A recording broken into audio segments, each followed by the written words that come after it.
Good evening, everybody. It's great to see so many familiar faces tonight. Colleagues from the other foreign schools, former directors, friends in person and online.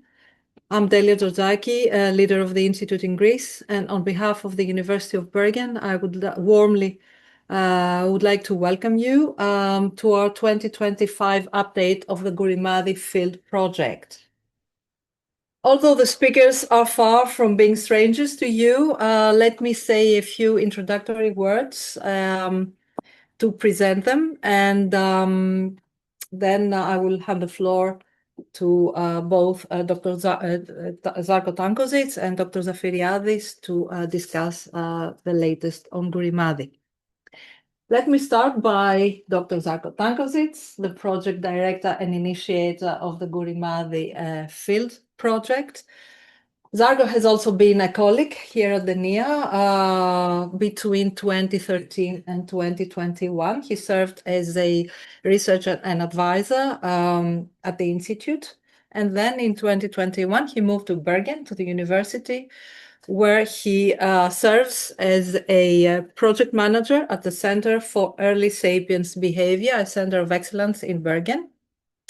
Dr. Tankosić holds a BA in archaeology from the University of Belgrade and an MA and PhD in anthropology from Indiana University, Bloomington. He has extensive field experience, having participated in rescue excavations in the United States, mostly Indiana, and directed or co-directed archaeological projects in the US, Serbia, and Greece.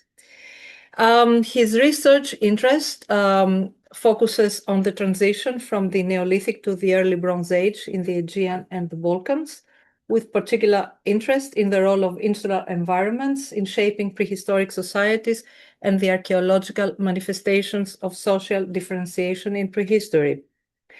He has extensive field experience, and he has been, apart from anything else, a very dear colleague for many years. So warm welcome to you, Žarko, back to the Institute. The second speaker for tonight is NIA's Dr. Zafeiriadis, Dr. Paschalis Zafeiriadis, who holds a PhD from the University of Cincinnati.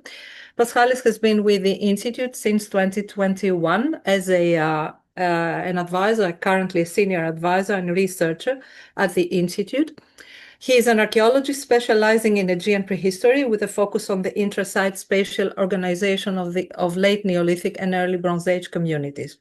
His research interests include theoretical archaeology, excavation methodology and stratigraphy, digital and cave archaeology.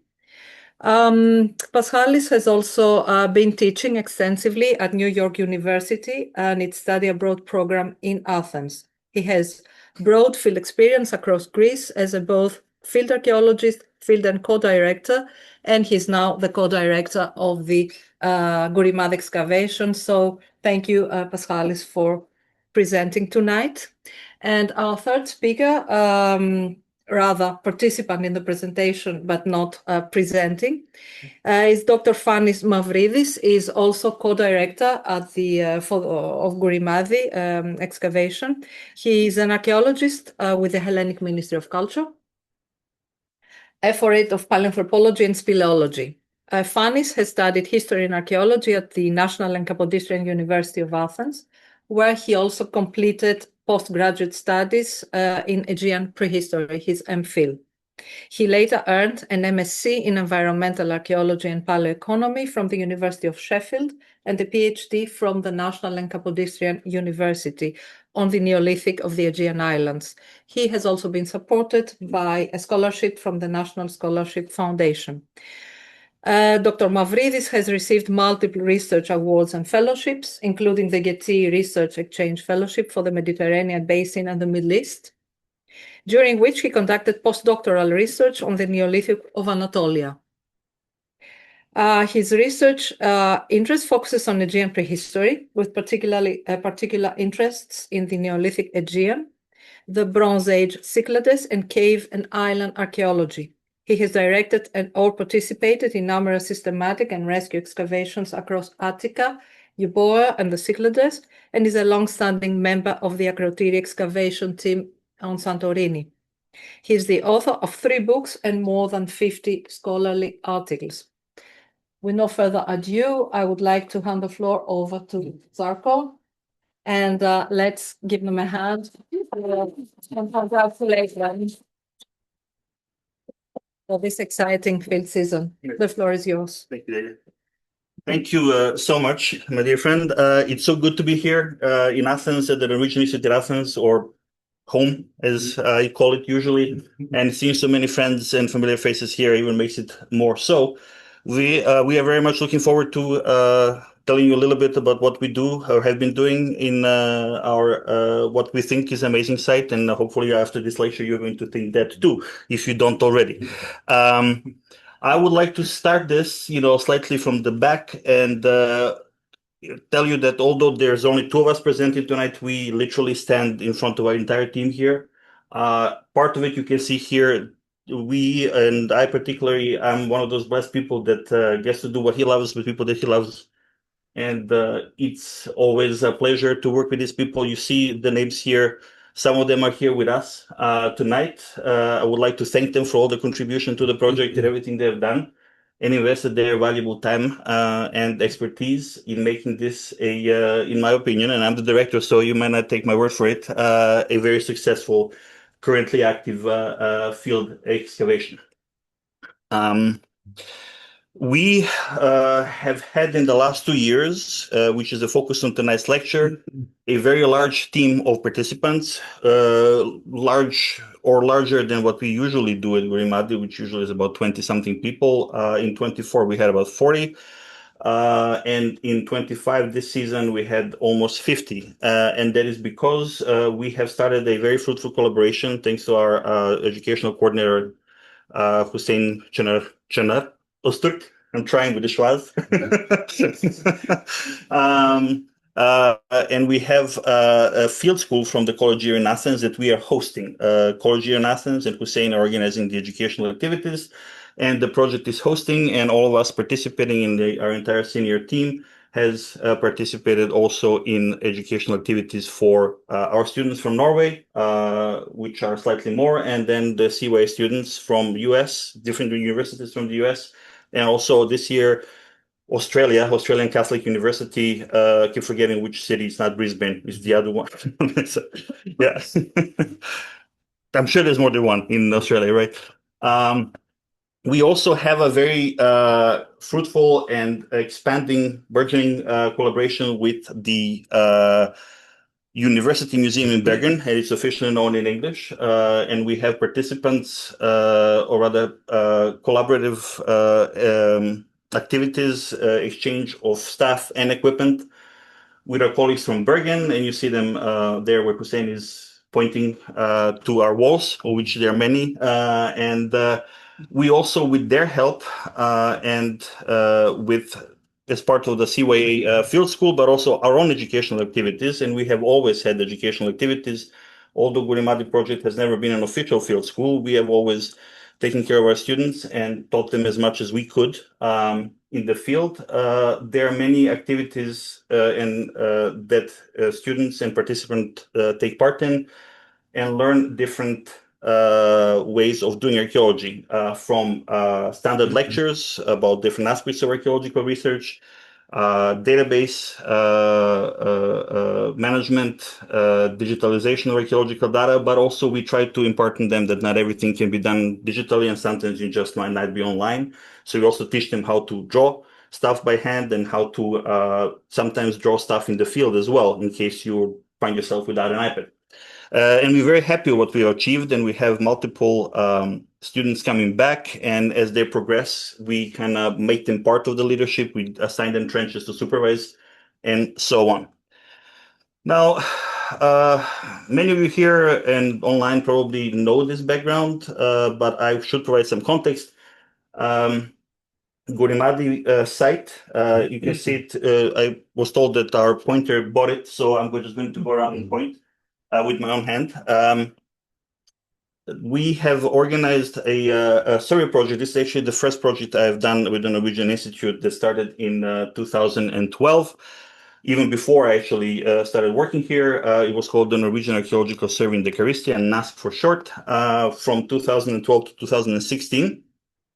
Which was a project of archaeological diachronic field survey of the plain in the Karistia or Saranevia, the locally called Ano Campos. We named it Katsaronio Plain after the largest village in the plain. And we covered during that survey about 20 square kilometers, walking pretty tight 10 by 10 lines, and found 99 fine spots. It was 160 originally, but then we kind of joined some of them after further inspection, and we covered about 80% of the area. You see, most of the areas that we didn't cover actually they were not exactly inaccessible. It says that, but they were covered by concrete, asphalt, and stuff because they're part of the industrial areas. And then some things were actually inaccessible because of very thick vegetation or very steep slope. So this a very fun project, I must say, that we all enjoyed. Gave us material that spanned from the final Neolithic through Byzantine and Ottoman times, and among them, Gourimadi stuck out to me as one of the most important prehistoric sites. You see here where the site is in the broader Saranevia topographic map in relation to some of the known prehistoric sites in the area, like the Ayertiada cave that I excavated with Dr. Mavridis. I don't want to say how many years ago, a few years ago, and Placari, Dutch excavation, recent Dutch excavation, before that Canadian, and also some of the local topolis are humbly a very known site. Gourimadi stuck out immediately for a couple of reasons. First of all, the location of the site was very prominent, let's put it that way, because it's essentially a natural hill fort, I would say, with extremely clear views of all the surrounding areas, including the sea approaches to Saranevia from the south, from the Cyclades, and also from west, from Attica. We have found a lot of obsidian on the surface, which is not unusual for the Karistia, because there's a lot of obsidian in the landscape. But unusual part for this site is that we found almost 50, if I remember correctly, Paschalis, arrowheads, obsidian arrowheads on the surface, which at that point was one of the largest numbers ever found on a surface of a site in the Aegean that we were aware of. As you know, not everything is published, and a big part of that blame as well for some of my projects. But we also found, upon further investigation, this guy, which is a very nice, complete copper. And we tested it. It's almost pure copper with a little bit of arsenic, chisel, or an axe. So this indicated to us that we are dealing with a potentially very interesting site. And then added to this, the pottery we found on the surface that dated the site from the final Neolithic through the early Bronze Age period. Hopefully including transition as well. And this is not a very known period of Greek prehistory, the transition between the Neolithic and early Bronze Age, especially in Saranevia. And this happens to be periods that personally interest me as well. So all this led us to considering starting a project there. And this is a very simplified chronological scheme, mostly for people that don't work in prehistory, because we all know that this is many different and strong opinions about this. But just as an illustration, we believe that our site dates to about 1500 years within this period, transition from the Neolithic to the early Bronze Age. And we can discuss the nomenclature of the phases afterwards. We don't agree all of them within this project itself. So we established some research goals before we started the project. First of all, we wanted to have a first systematic archaeological excavation in Saranevia of an open air site, because there's been a lot of work in the Karistia done by our colleagues from the Greek Ministry of Culture and from the local Ephorate of Antiquities based in Halkida, but they have all happened in the context of rescue excavation, which, as you know, is pressed on time, pressed on fundings, and limited to only the areas where potential construction can happen. We wanted to explore the evidence for potential maritime interactions, because some of the material from the surface of the site indicated that it belongs to the period where there's been a large movement of populations of people into the Cycladic Islands to the south, and in many of the works of our colleagues, Southern Evia figures and one of the possible stepping stones for those populations moving into the Cyclades. We had a rare prehistoric multi-period site in this area of Greece, which generally, Paleolithic sites that tend to be, at their own thing, large but not very deep stratigraphically. Early Bronze, Paleolithic or Neolithic to Early Bronze Age transition is not best known period in Greece still, and it gave us an opportunity to explore this, especially since I forgot to mention that we did not find, we found one non-prehistoric sherds during the survey. So it seemed that the local stratigraphic sequence has not been disturbed by later building, which is often the case in Greece in general, especially in this part. We had this axe, which was a perfect whole axe. I don't need to tell you that you don't really find this very often on the surface. So we kind of hope that maybe we'll have some metallurgical activities there, evidence for them, because there's also some report, or we know that there are copper sources locally. We just wasn't sure they were exploited in prehistory or not. Spoiler alert, we didn't find much in terms of metallurgical evidence, although we have found other metallurgical artifacts that we need to check the origin of the raw material. And then we wanted to, of course, determine the function of the site and contextual the arrowheads, because so many arrowheads could give us different results based on how they were found and in which context. Hunting camp, evidence of conflict, evidence of production, combination of those different aspects we wanted to see. So those are our main research goals. Some of them should change and morphed a little bit. So this is what the site looked like before we started excavating. It was clean. It was mostly like this. You have this vegetation, typical vegetation of central and southern Greece. This is before we put down the trenches, but after cleaning the site of the vegetation, we did not see any walls on the surface. And, walls are going to be mentioned a lot in this talk, as you'll see. But we did see a lot of debris, a lot of loose rock lying around that indicated to us that there's going to be something in terms of buried structures underneath the surface. So we started excavating in 2018 with 2 trenches. We were wondering whether we're going to find walls. We're not going to find walls. There were rocks coming out. Is there a line or not? I mean, we were hoping to uncover some kind of architectural remains. And we did not expect, to be honest, to find much in terms of depth of the cultural layer and the stratigraphy, because the site was on top of a steep hill exposed to erosion, and most of the material we found, archaeological material we found on the surface, was actually found on the southern slope here, which indicated to us that a lot of the actual site has been maybe washed or deflated. But we started excavating at the top of the hill because we figured if we're going to find something stratified and preserved, this is going to be the place to start. So we started 2019. We were definitely having walls. By the end of 2018, we realized that. 2020, we kind of started realizing that, there's more to this than just walls, but of course, we didn't really know how much we're going to find. And we continued and expanded and continued. And then this is where we were in 2024. As you can see, we have very, very extensive architectural activity, building activity on the summit of the hill. And this is just the summit of the hill, because we focused there. The walls are very complicated. My good friend and colleague is going to elaborate on that That's right.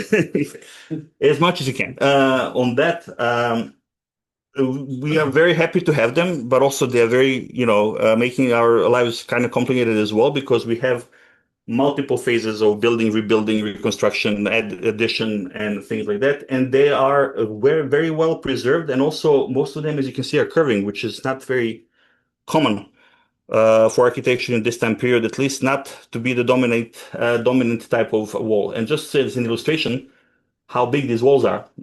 There's me over there scraping, and there's one of our trench supervisors from 2025, Dr. Marzena Zendrowska from Sapiens, and this is essentially the same image. This is the wall here, the same wall here, and I'm holding up to here.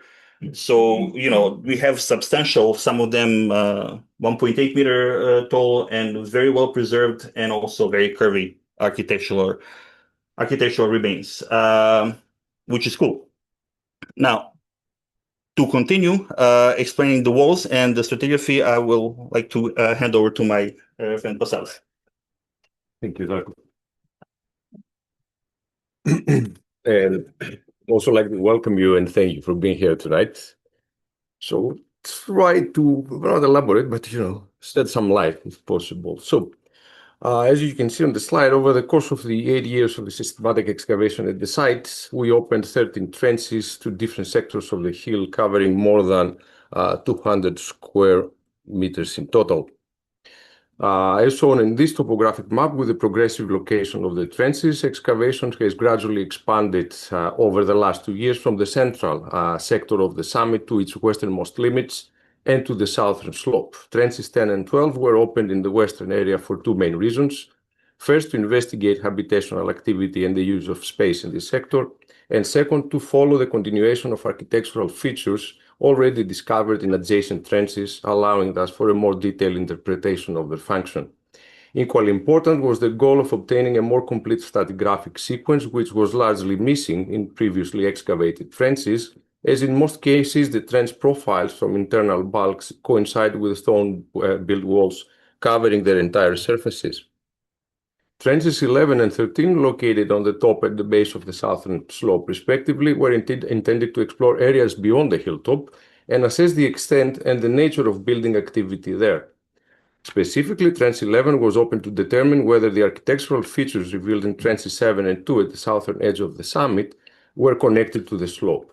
Trench 13, in an area that had shown less dense surface scatters during the site survey, aimed to investigate whether some of the features visible on the modern surface might belong to a prehistoric terrace and enclosure system, as observed at other contemporary sites in the Cyclades and mainland Greece, but more on that shortly.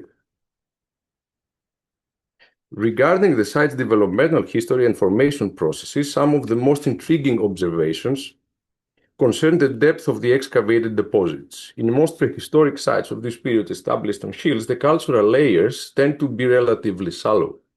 Gourimadi, however, preserves unusually deep deposits, reaching, for example, 2 meters below the modern surface in Trench 1. Excavation in the neighboring summit trenches has reached comparable depths, but the presence of dense architectural remains has hindered further exploration. This in turn limits our ability to obtain a complete stratigraphic sequence, particularly for the earlier phases of habitation at the site, which are currently attributed to the late Neolithic 1B based on relative pottery dating and the radiocarbon dates that we were able to obtain. Excavation in Trench 1 over the past 2 years has reached the bedrock in its northeast and central sectors, offering a glimpse into the natural substrate of the site and how it was modified to accommodate building activity there. Wall I4, the one that Žarko was showing you before, provides the clearest example of this. Exceptionally well preserved to a height of 1.85 meters, the wall, possibly representing 2 or even 3 separate construction phases, rests directly on the limestone bedrock and partly on a reddish-brown clay substratum, which in this case may be anthropogenic. Based on the restricted areas of bedrock we uncovered thus far, it seems that in some cases the bedrock was indeed modified before building. Overall, based on the depth, contour, and composition of the bedrock exposed at the summit, we may infer that the hill prior to its prehistoric habitation was considerably lower. Its height appears to have increased gradually through the cumulative effect of successive construction episodes, marked by the rebuilding of stone walls atop earlier ones. In this respect, Gourimadi seems to represent a well-documented case of a settlement established on a natural hill that was deliberately elevated over time through building activity at the same spots. Our excavation methodology is exactly guided by the goal, among others, to reconstruct site formation processes in as much detail as possible. To ensure consistency in both excavation and recording, we use the excavation unit as our primary recording entity. We conceptualize its excavation unit as a 3-dimensional space encompassing excavated soil, stable features, and artifactual assemblages. In principle, an excavation unit can represent a single anthropogenic or natural deposition event. In practice, however, it is not always possible to isolate such distinct episodes in the field, and regularly we define arbitrary excavation units, which we later contextually merge during post-excavation analysis. To establish a consistent data trail, we developed a fully digital workflow, including digital recording forms for both excavation units and diagnostic finds. Our recording system is somewhat based on the protocols originally designed for the archaeological project at the Neolithic site of Paliabela in Pieria. All data are collected through digital forms created in FileMaker Pro and run on iPads. I would like here to thank Dr. Denica Nenova for her tireless work on improving our workflow and recording protocols.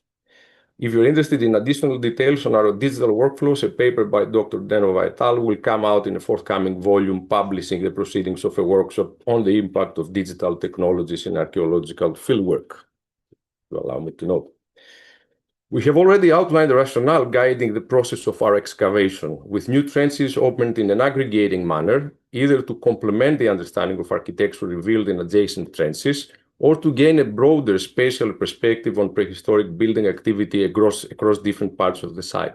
In what follows, we will present an abridged overview of the movable and architectural finds and refer to the results from the trenches excavated during the last 2 years of the project. Before moving on, it is important to note that not all completed trenches reach the bedrock. In several cases, such as in trenches 5 and 7, excavation stopped short of the natural substrate because the dense architectural remains left no valuable space to dig any further. All 13 trenches have consistently yielded similar categories of movable and architectural finds, with the density of the former naturally varying based on period and context. Pottery and obsidian lithics, discussed in more detail later, are the most abundant artifact categories. Other notable finds include figurines, groundstone tools, spindle whorls, a few copper artifacts, and various ecofacts, primarily faunal remains from domesticated animals. In addition to animal bones, a partially preserved human skull was uncovered in the northeast sector of Trench 1 from a context interpreted as an open-air refuse area. Overall, human remains at the site are extremely scarce. Architectural remains, on the other hand, and other built features stand out as the most significant discoveries at the site, with numerous stone-built, mostly curvilinear, walls appearing in every trench excavated so far. Various ancillary installations typical of settlements from these periods are also well represented. What makes the site notable is the exceptional preservation of its architecture and the complexity of its stratigraphy. As shown on the slide, some walls extend over 1.5 meters in length and reach preservation heights that are almost unparalleled for sites of these periods. For example, wall I4, discussed before in Trench 1, preserves 21 courses standing more than 1.8 meters high. Preliminary study of the ceramic assemblages, supported in part by the available C14 dates, suggests that all excavated deposits date from the later stages of the late Neolithic I through to the early Bronze Age II, with most of the uncovered architecture ascribed to the final Neolithic EBA-1 phasing in Charistian terms. Notably, there is a complete absence of finds post-dating the early Bronze Age II period, a factor that may well have contributed to the site's remarkable preservation given the lack of anthropogenic post-abandonment disturbance. What characterizes the stone-built walls is their complex stratigraphy and their often difficult to decipher structural relationships. This results primarily from the widespread practice, attested throughout all the habitational periods, of rebuilding new walls atop earlier ones, which were reused as foundations between successive phases. Equally common is the partial reuse or modification of pre-existing walls to accommodate changes in building activity and layouts. This already intricate picture, resembling a palimpsest cast in stone, is further complicated by methodological choices not to retain internal profiles, since almost all internal bulks on the summit coincide with wall lines and thus offer no stratigraphic information at all. As a result, the ongoing study of architectural stratigraphy, which is still in progress and therefore premature to present here, relies on correlating excavation units with available stratigraphic, micromorphological, and radiocarbon data.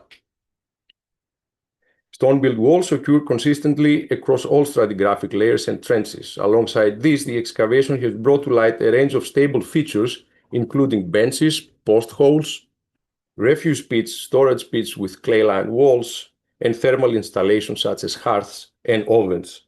Floors and surfaces made of hard-packed clay soil, one with a stone-lined substratum in Trench 1, have also been identified. For the purposes of today's lecture, we will focus on the stone build. walls. So allow me to reiterate once more that the preservation of the excavated walls is exceptional, owing to the post-EBA abandonment, the prevalence of stone as a primary building material, if not the only one, and to the recurrent practice of rebuilding atop earlier walls without completely dismantling them.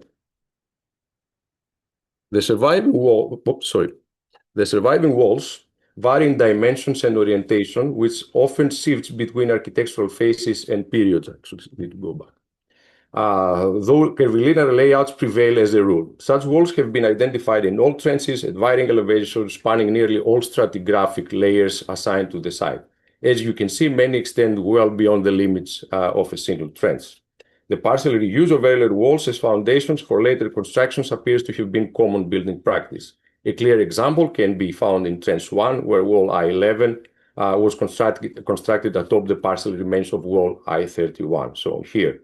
In other cases, new walls with differing orientations were built directly over, cutting through or abutting earlier ones.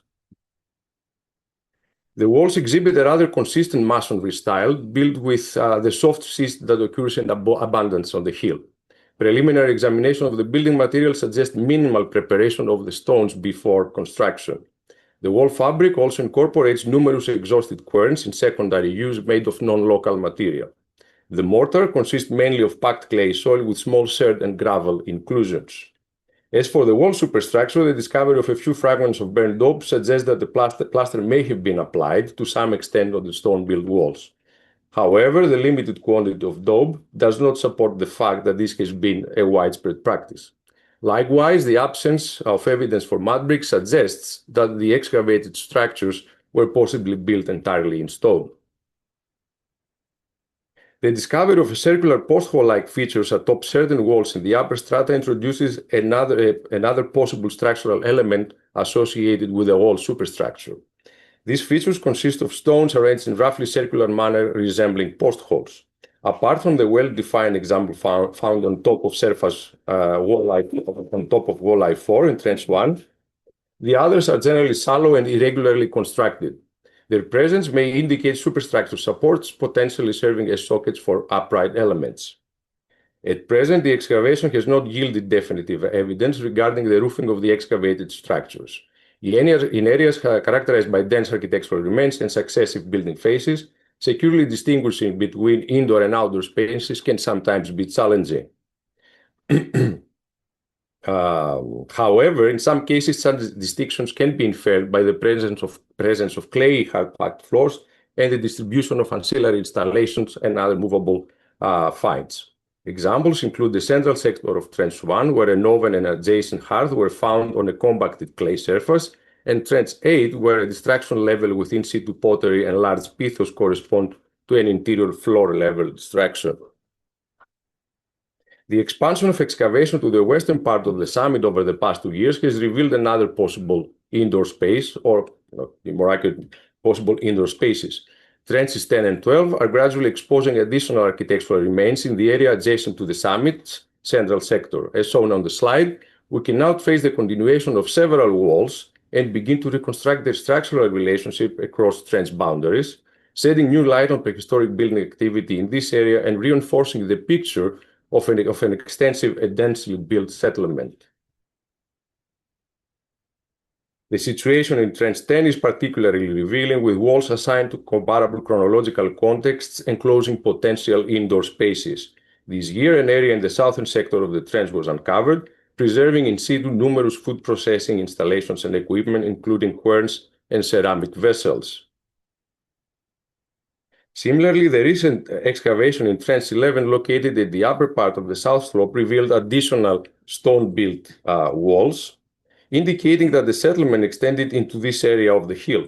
However, due to the dense stone scatters originating from collapsed building material of surrounding structures, it is not yet possible to determine the function of these walls or clarify the relationship with the nearby architectural remains in Trench 2 to the north. Finally, Trench 13, opened this year at the base of the south slope, yielded important information from a sector likely situated at the margins of the settlement. The trench was designed to investigate a possible semicircular construction abutting the south face of a terrace wall visible on the surface, a feature that, at least, at the first glance was reminiscent of defensive structures at contemporary prehistoric sites, as well as to explore the potential prehistoric origins of the slope's terracing system. Excavation, however, showed that the semicircular feature was seemingly the result of relatively recent field clearance with no prehistoric connection, while the terrace wall running east-west across the trench was also determined to be modern. Prehistoric material was nonetheless recovered from the deposits, all of which, down to the bedrock, appear to have been redeposited through natural erosion processes acting on the hill since prehistoric times. In the western half of the trench, where excavation reached the bedrock, the partial remains of a stone-built wall were exposed immediately north and below the modern terrace with roughly the same orientation. This wall, resembling a retaining structure, can, based on the excavated material and stratigraphic observations, be ascribed to the prehistoric occupation of the site. So with the continuation of work in Trench 13 next year and the planned opening of at least one additional trench in the lower part of the south slope, we aim to check for the possible presence of prehistoric terracing systems similar to those excavated in other contemporary sites. With the study of the finds from the first 8 years of excavation currently in progress towards a comprehensive publication, we can make a few preliminary observations regarding the architectural finds. The evidence indicates prolonged and intensive building activity at the site, spanning multiple architectural phases from the later stages of the late Neolithic through to the early Bronze Age too. Building activity extended across the entire summit of the hill and at least the upper part of the south terrace, the south slope. Notably, two walls in Trench 4 continue further onto the north slope beyond the currently excavated area. Stone-built structures predominate, defining both roofed and open spaces. Aerial walls frequently reused as foundations, and the architectural layouts and orientations undergo substantial modification from phase to phase.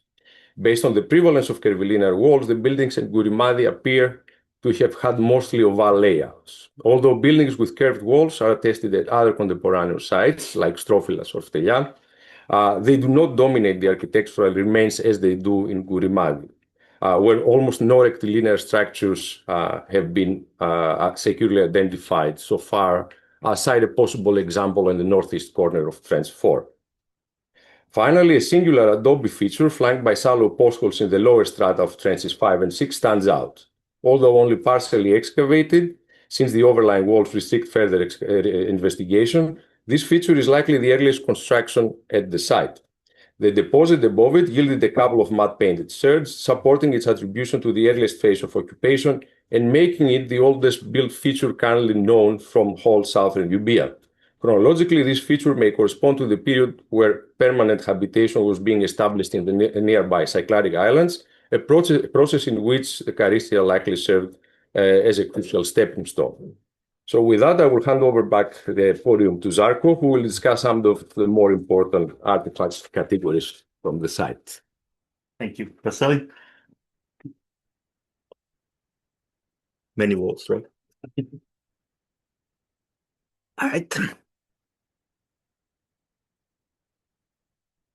Now, for everybody's favorite part, pottery. The pottery constitutes the most abundant category of portable finds from the excavation, as is the case in many prehistoric sites in Greece. The cleaning, classification, and recording of the material in a digital database, as well as its drawing, photography, and further documentation are currently in progress. The study of the stratigraphy and the excavation data, in conjunction with the portable finds, will allow for a more precise determination of the chronology of the individual phases through the identification of possible closed assemblages and contexts. Based on the radiocarbon dates and the topological affinities of the material, several main phases of habitation can be distinguished, each corresponding to distinct architectural horizon.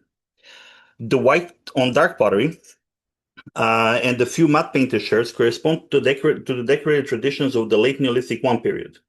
Apart from the bowl with carbonated walls, a few additional sherds bearing dark painted decoration and made of the characteristic fine buff clay represent the earliest confirmed phase of occupation at the site. The possible presence of even earlier material is currently under investigation. We have our fingers crossed. The coexistence of these two ceramics traditions has chronological implications, and is also attested at sites in the Cyclades, Achesaligos, Akrotiri, and others. The combination of white decoration on a red surface, known from Anatolian sites as well as from Saligos, Antiparos, and elsewhere, likely implies a later date for this material. In the same horizon also belongs an incised ware decorated with pointillé motifs with triangular fields. Typical monochrome pottery of the period and horn-shaped lugs further characterize this phase.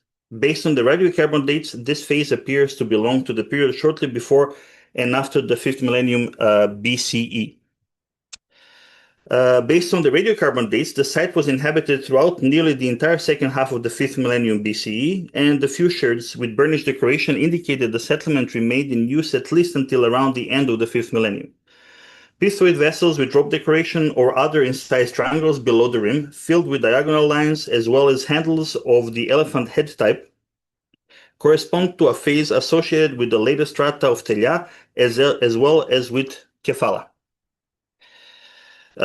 Pedestal bowls also occur, including examples featuring cutout sections well known from several Neolithic sites in mainland Greece, for example in Thessaly or the Aegean Islands. Mud impressions on pottery bases are also common, as well as vessels of the scoop type with characteristic handles with incised decoration. Unfortunately, absolute dates from the upper levels of the settlement are still lacking, which would have been particularly valuable for refining the chronology of a group of material characterized by monochrome wares and some sherds with plastic and incised decoration. Crusted decorated pottery is also present on dark-faced burnished surfaces. The appearance of this ware begins earlier, and in some cases sherds bear geometric motifs, as known from Phtelia on Mykonos and other sites. Numerous vessels of the cheese pot type are also present. Large storage jars with relief decoration, mostly so-called rope decoration, are abundant, which together with distinctive handle types point to a phase that, based on preliminary evidence, dates to the second half of the 4th millennium BCE between the late Neolithic II and early Bronze Age I periods. Red burnished or polished sherds are also typical of this phase, and triangular T-rim fragments are represented as well. It is generally a phase not well documented in settlement contexts, and its parallels are to be sought in the early corresponding material from the chambers at Akrotiri and Santorini, the cave of Antiparos, Philakopis 0, and other sites. However, due to the distinct character of this assemblage, the site's position at the cultural crossroads, further study is required. It is not noteworthy that at Gourimadi, rolled rim bowls are few, at least from the material examined so far. In other sites, such as at Kitsos Cave in eastern Attica, bowls with thick rims bear patterned burnished decoration, while at the early Cycladic I cemetery of Tsepi, vessels with crusted decoration occur.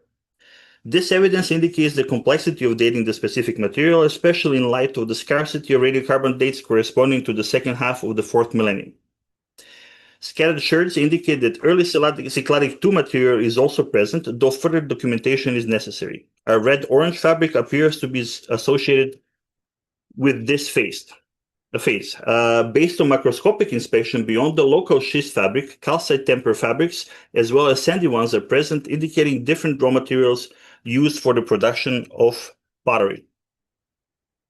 The figurines identified so far are two types, human as well as animal forms. They are all made of clay and are of small size. The animal ones are mostly coming from the plastic decoration of coarse vessels, mostly jars, well known in the pottery production of the late Neolithic 1B, late Neolithic II period, from sites such as Tarounia Cave and other islands and mainland Greek sites, for example in Thessaly and at Phtheia.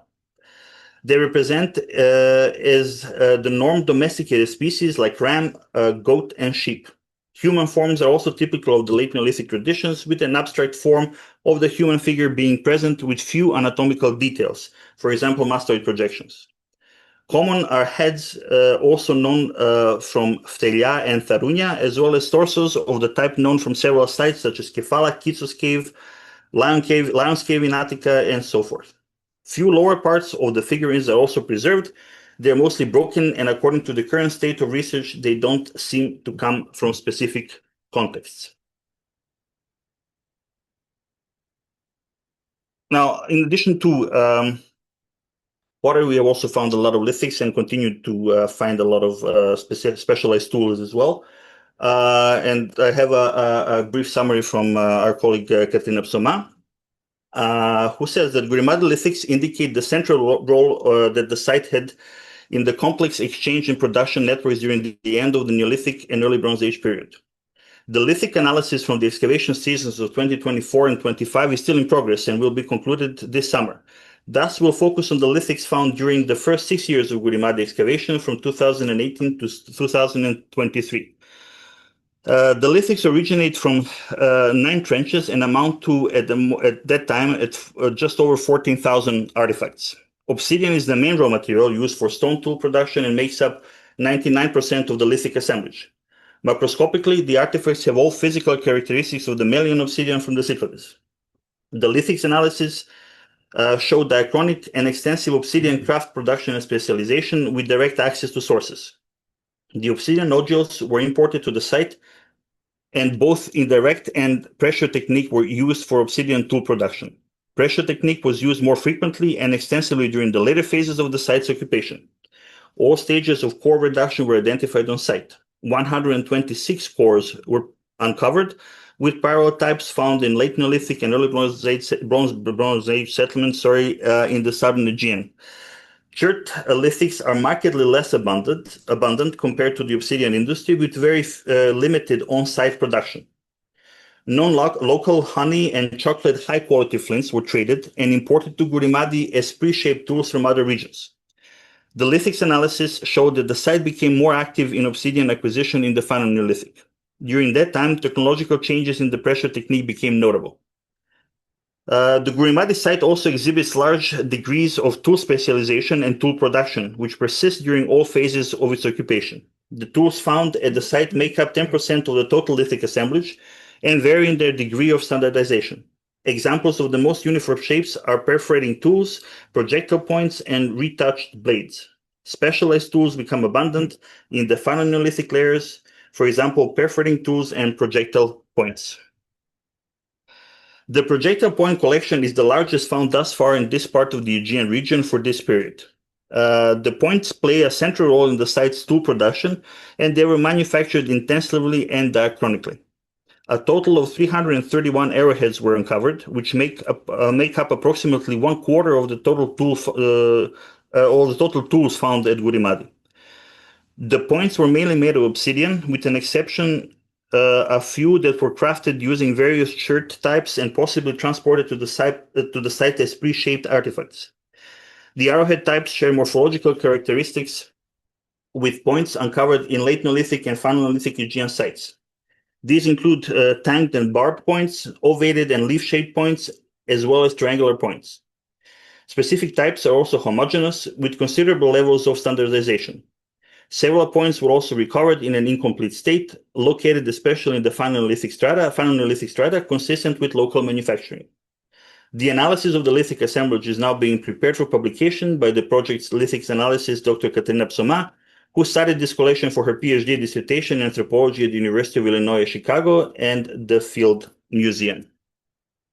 I'd like to thank again our distinguished specialists for contributing to this with their analysis.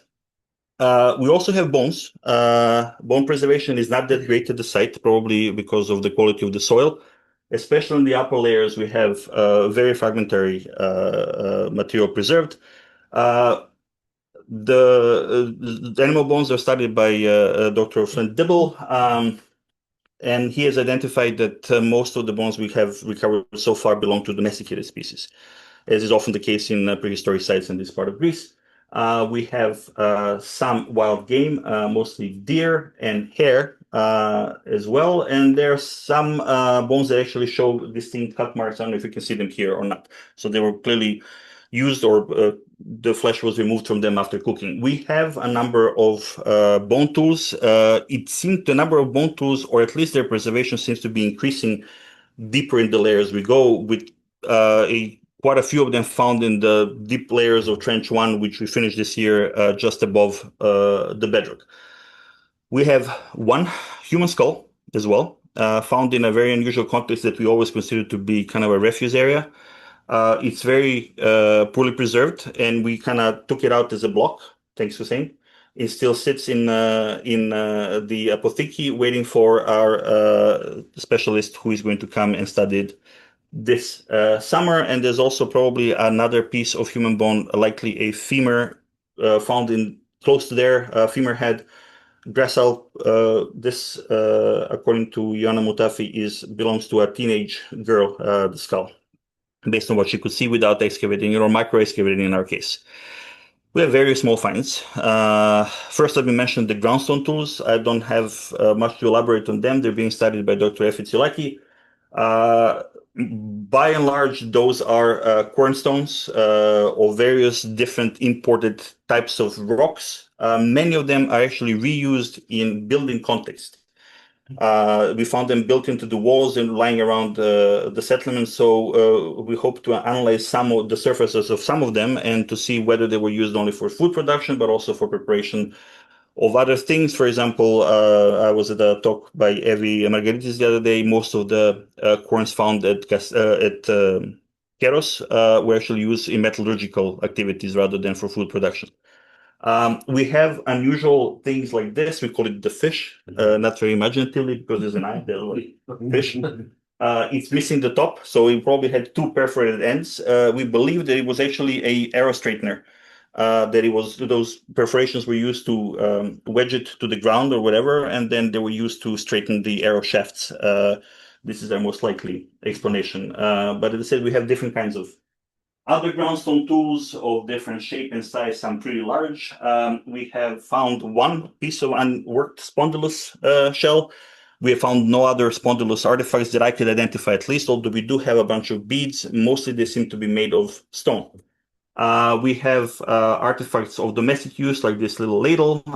We have two, well, the axe, copper axe you already saw, and we have found this I'm assuming, a perforation tool in one of the upper layers of the trenches, likely from the early Bronze Age, early Bronze Age period. And we have almost an identical one that we have found in the Ephorate cave. Also the same in section is kind of squarish. And I was shown by one of our collaborators from Serbia, a very similar one from similar chronological context found in southern Serbia at an early Bronze Age site. So a very common type from this area. We don't know, we haven't tested, but we assume it's also like the axe, mostly pure copper. And yes, you notice I didn't mention the last thing here. Actually, we don't know what it is. If anybody has an idea, I would like to know. We call it the amulet. We found it this year. It's pretty, but made of stone, soapstone, soft one. Likely it's the same or similar on both sides with incisions. This area here is actually not broken. It's like that. It also has incisions. So if anybody of you guys have any ideas, we would like to hear them. We call it an amulet for now. Likely not a stamp for pottery because those usually don't look like that. And Paschalis has mentioned our C14 dates, and here they are. And there are not that many of them. Sadly, we sent a lot more samples. However, many of our samples panned out, or rather did not pan out to be duds in our case. And the ones that we have are mostly from the middle and lower layers of our stratigraphy, which also shows that they kind of cluster chronologically. That shows that a big section of our stratigraphy or our site occupation evidence comes from this late Neolithic 1B kind of period of prehistory. Unfortunately, most of the samples from the upper layers, because we wanted to get a range of dates, did not come back positive, but we're waiting for the permit to resend more samples to get a nice chronological range based on radiocarbon dates. We, of course, have a lot of activity that happens outside of the field. We are very fortunate to have been given for free use an apothekia storage space in town by the local municipality. We're very grateful to the municipality and the mayor, Mr. Eleftherios Raviolos, for this. Thanks to really amazing work by Dr. Danica Nenova, our databases of different types of artifacts and excavations are now more and more integrated. So we have a very good solution for the study of different classes of materials and the connection between those and the stratigraphic evidence. This is what our full record of an excavation unit looks like, the one that's not just in the field, but includes other things. Our aim is to actually render this in a way that we can actually use it for analysis to represent the three-dimensional space, the excavation units, and then populate these spaces with the artifacts and other information that we have collected during the excavation, and have a tool that will help us understand this indeed very, very complicated stratigraphy. And you can see our excavation units here. Just as an illustration, I mean, they're just stacked one on top of the other at this point. This is also amazing work of our Denis Zenenova. You can see how complicated our stratigraphy is and how difficult it is to actually connect the different parts of the sites, especially because many of these are interrupted by massive architectural remains that have disturbed the previous layer, some of them, but also some of the areas we cannot excavate to the same depth because of architectural remains that stand in the way that we cannot remove. So this was a lot of work, half of the season, even more, that actually ended up looking like this at the moment. And you've seen this image done by Dunja Stanović with us here tonight that shows the phases. So this is like just a vertical representation of the walls. I'm just trying to get this point across that we have a very complicated site. Don't judge us for not publishing it yet. It's coming. And of course, we have this. We have a we definitely have a southern terrace system. We, of course, noticed it because it's pretty obvious even in the field when we surveyed this site originally. We just assumed, to be honest, when we surveyed the site, that most of these terraces sticking out are actually remains of relatively modern agricultural activities. So in the last 100, 200, 300, maybe medieval years. As many of you know, dating, although there have been some big advances in this field, dating agricultural terraces is not always easy. So under this assumption, we just thought that these were relatively recent and that we're going to have to remove them to find prehistoric layers underneath. However, those that we have excavated, you see one here maybe, those that were found closer to the summit, some of them turned out to be prehistoric. And we know that because secure prehistoric walls were leaning on them or abutting on them, or they were being used in prehistoric context. So some of them definitely the summit prehistoric. So we started thinking maybe this entire system could be prehistoric. And since this year, we started working to investigate this, especially with trench 13 that was placed somewhere here. There was on the orthophoto, a very circular thing below one of those walls we thought might be a tower. It looks like it's not. We don't know yet 100%, but looks like it's not. However, the top of that retaining wall seems to have been one of those modern, conditionally speaking. But underneath, we have found a lot of material, prehistoric material, some of it clearly a slope wash, some of it maybe stratified, and another wall that Paschalis mentioned underneath that could be, or is more likely to be prehistoric. We'll see when we complete the excavation and the analysis. And of course, we have a potential perimeter wall to the north.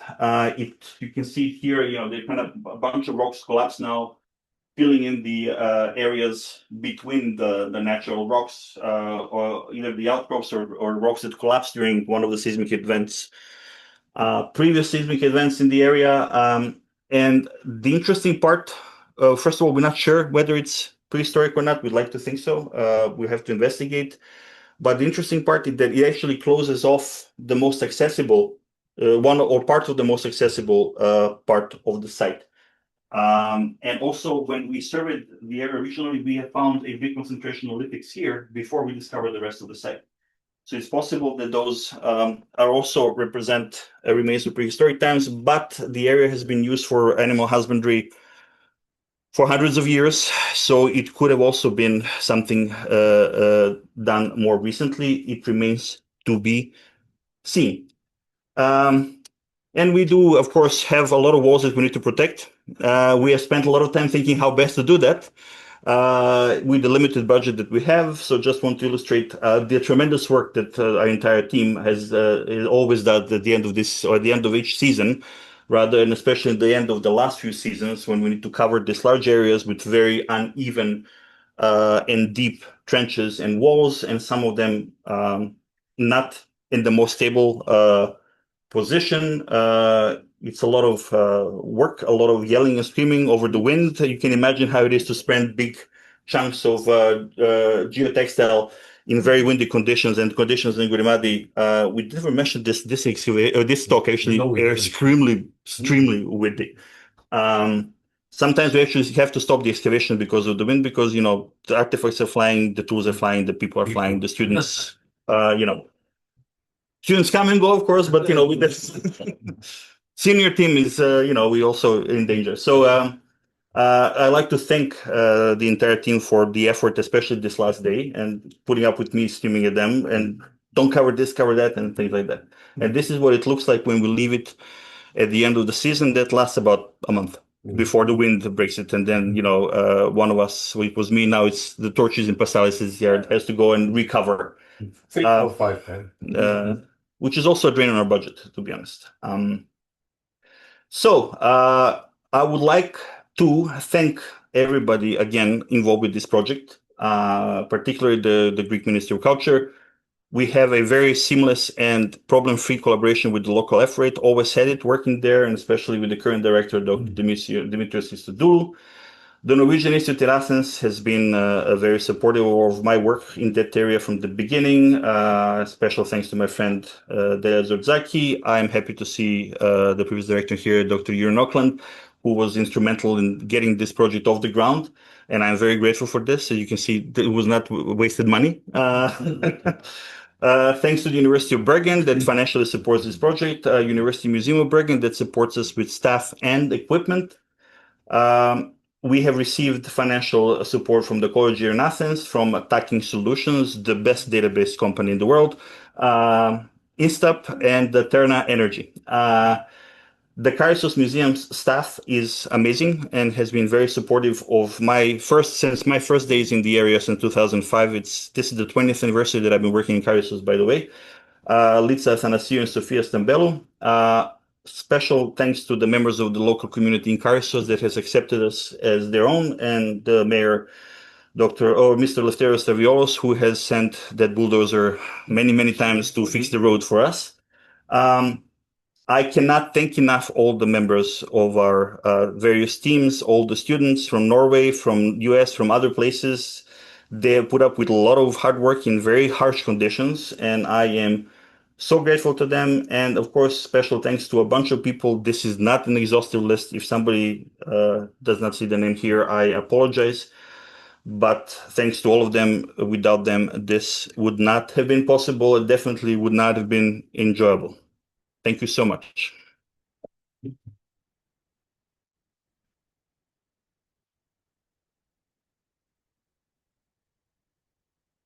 Many thanks, Žarko and Paschalis, and congratulations to every participant and contributor to this project. I would like to say that I'm amazed, first of all, because of this rigorous presentation and dense and very thorough, scientifically speaking, but also because of the means.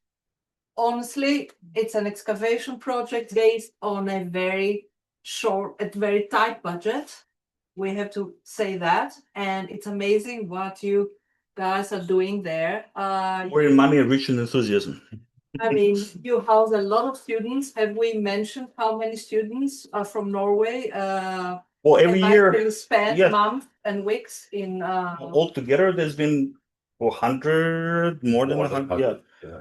I mean, if you put NASC into the equation. Yes, 200 maybe, yeah. Throughout the years, yes. And also professionals. We have among us tonight some volunteers from different universities. We have Stuart, we have Jürgen, we have Lator, we have many friends volunteering to dig and help. So it's an amazing work. I have been, following this project from the very beginning, so I have to testify for the rigorous work that has been done. That's true. And we must also add that the Greek state has actually paid some attention to the work, and they are almost ready to declare it an official archaeological site. So we expect to hear from the Archaeological Council in a few months. Within 26. Yes, and then we will start. Actually, before that, fencing the site, doing whatever we need to do, but also have the official support of the Greek state and the acknowledgement of the work that has been done and is going to be done for the next as many, years. Who knows? Who knows? So any comments, questions, contributions?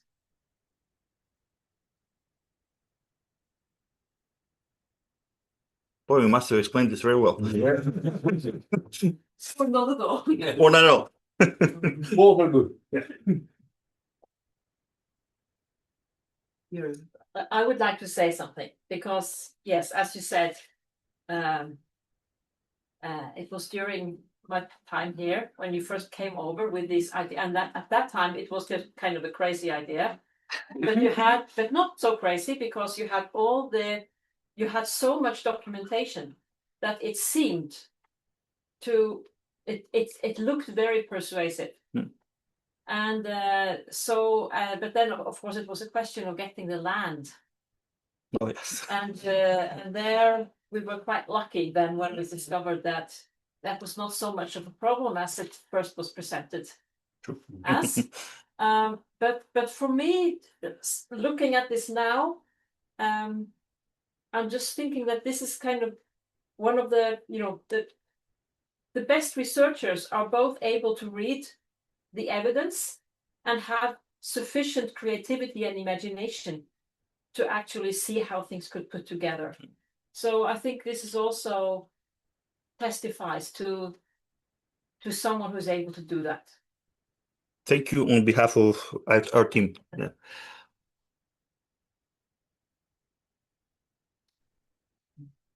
Hi, well, thanks for the presentation. You know that I follow your work in Gourimadi pretty closely.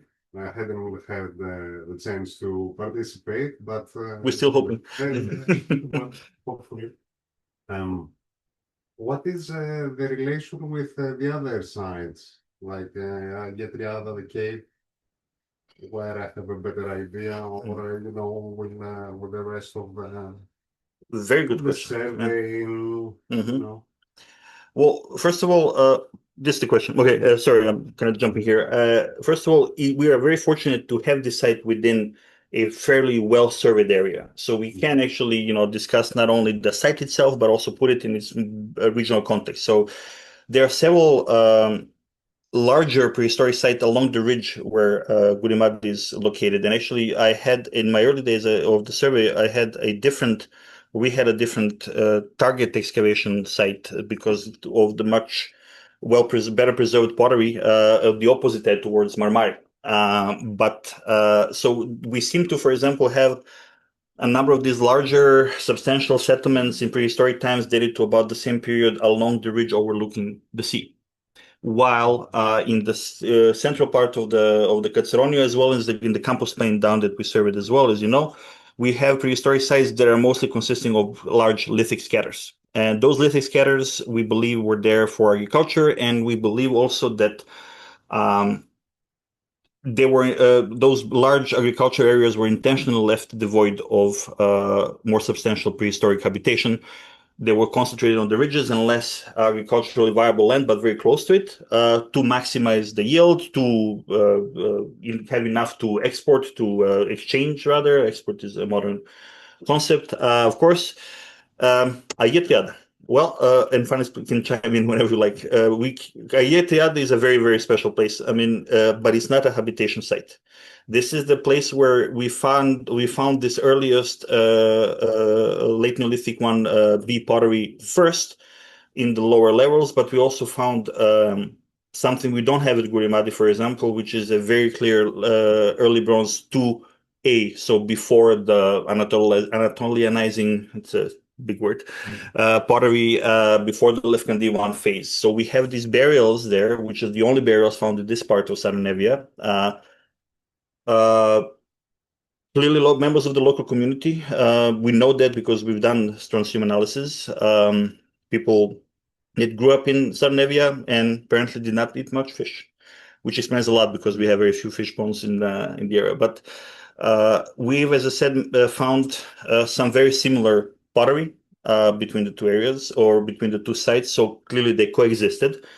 I would like to think and imagine, and I don't see why this wouldn't be the case, that people living in Gourimadi definitely knew about the cave and probably visited it. We believe that most of the activity in the cave was of some type, and I'm sorry to use this word, I know it's a dirty word, is ritual, because it's really not good for habitation.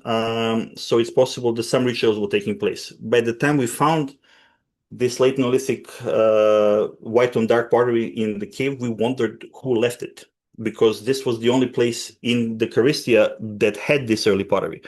So, my imagination at least went around and we were thinking maybe, passing sailors or things like that, because we did not know that we have these layers in open air settlement sites, as we do now in Gourimadi, which is officially the earliest material found in the Charistia.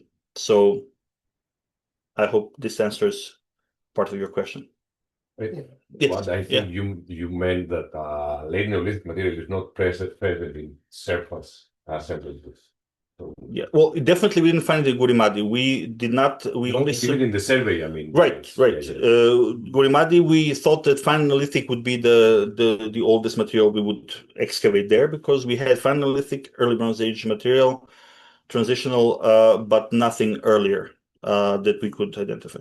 So is it the side that looks over to Katsaronio or close by the side, yes. Yes, the cave, you mean? Good question. Good question. At the moment, we believe that the bulk of the site was actually on the southern slope, based on the material we found there, because it was the most abundant material.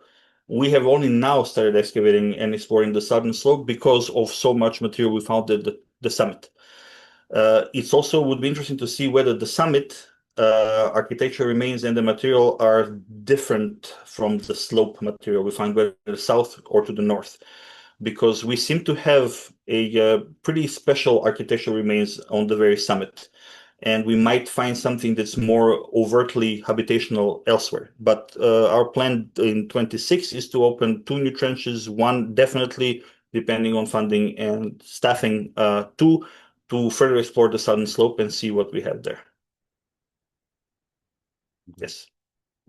Žarko, thank you very much. I would like to press you a little bit on, again, phasing matters and chronology. I'm interested more about the end of the site. I understand the problem with the radiocarbon dates and the problems of typology. Do you think that it goes into early Bronze Age, into the third millennium? Do you have any architectural remains that go with this very latest phase? Because the amazing thing about this site is its long the duration of its use and the settlement. At some point, its abandonment actually marks a big changes in human patterns. But when does this happen? Is it the end of the Neolithic? I understand it's very difficult to say, but whatever you say, I'm good to accept. Yeah.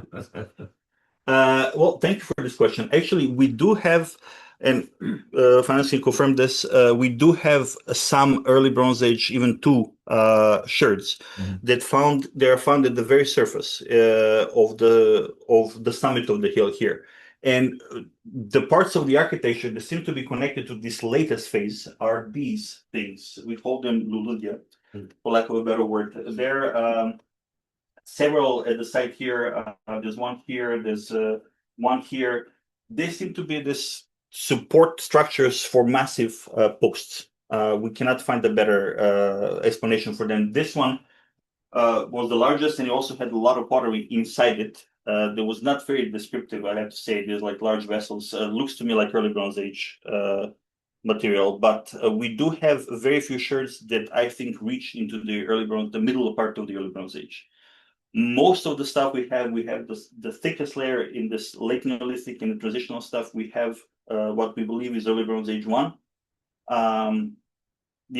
post-Kefala kind of stuff. And then we have some sherds that could be like Tyrians, for example, and things like that, that could be early Bronze Age too, but very few sherds and nothing from the stratified contexts.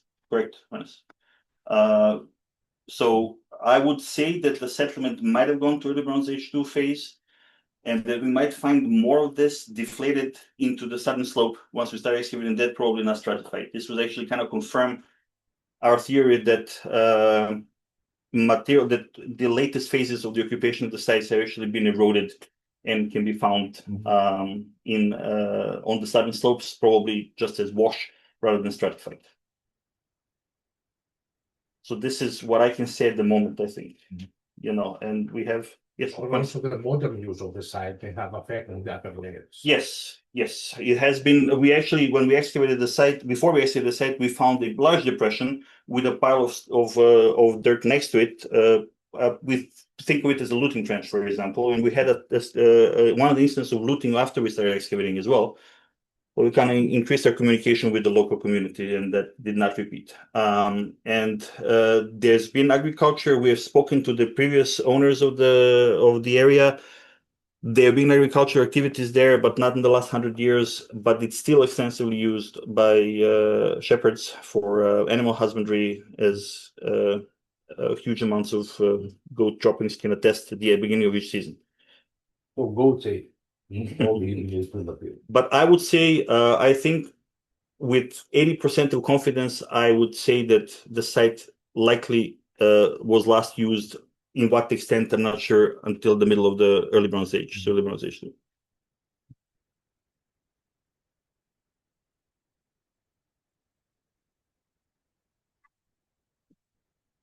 So if there are no comments from your own, Could you briefly mention the two grave scares that you guys experienced this season, which for some reason was only. Yes. Well,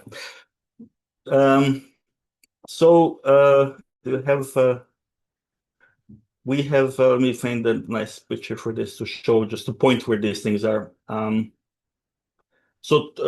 Trench 12 that we opened this year kind of cuts a little bit to the northern part of the slope, which is a much milder slope. And this is where we found actually on the surface the chisel, the copper axe, and that artifact that well preserved comes from, could have come from grave context or from some kind of other special deposition. So when we opened this, we have cleaned the surface, and we have found, because northern slope also has these little piles of rocks that we thought might have been remains of terracing, wasn't sure. But then we're thinking, this is the main approach to the site, could be cemetery, and we opened this area, and all of a sudden we had this very clear outline, oval outline of rocks with a pile in the middle, and we were like, okay. Okay, we've done it now. Now we have to be here for the rest of our lives. I mean, and we slowly proceeded removing it, and it was a pile of rocks with no material in it, if I remember correctly. Yeah. Which I photogrammetry 4 times. Yes. Well, your efforts are appreciated. And only removed it stone by stone. It's not just the photograph. You can never be too careful.